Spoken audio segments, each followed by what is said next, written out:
আসসালামু আলাইকুম, আমি আলামিন। আমার নতুন ব্লগে আপনাদের সবাইকে স্বাগতম। চলুন এক নজর দেখে আসি মনপুরা লেক।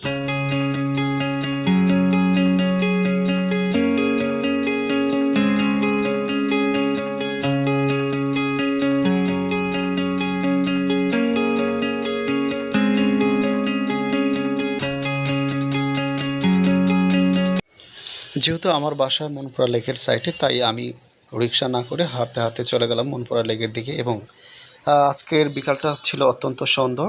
পায়ে পায়ে হেঁটে হেঁটে আমি যাচ্ছি মনপুরা লেকে। অনেক দিন পরে মনপুরা লেকের এই দিকে আসতেছি, কারণ সময় একদমই সময় স্বল্পতার কারণে আসা হয় না।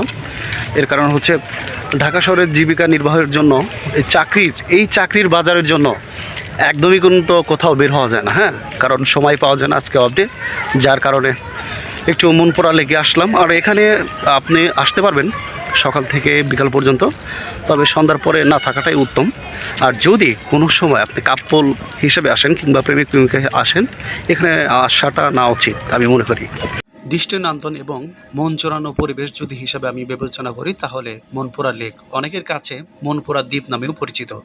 সাভারের জামসিং জাহাঙ্গীরনগরের পাশে মনপুরা দ্বীপ অবস্থিত। কোনো কারণে আপনার মন খারাপ, তবে আপনি এখানে আসুন, আপনার মন ভালো হয়ে যাবে। কারণ প্রকৃতির কাছে যখন আপনি আসবেন, তখন আপনি আপনার মনটা ভালো হয়ে যাবে। আর আপনার যদি ছোট্ট সোনামণি থাকে, তাহলে এখানে এসে আপনি ছাড়তে পারেন, দৌড়াদৌড়ি কিংবা খেলাধুলাও করতে পারে। শান্ত সুষ্ঠু পরিবেশ।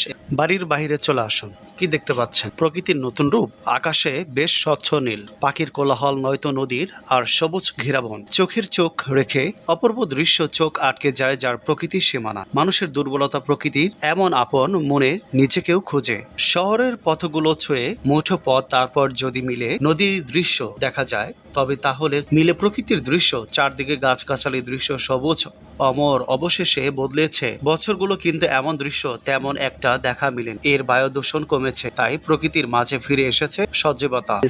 এই জায়গাটা অনন্য সুন্দর, কারণ এখানে সবাই এসে বিকালবেলা আড্ডা মারে।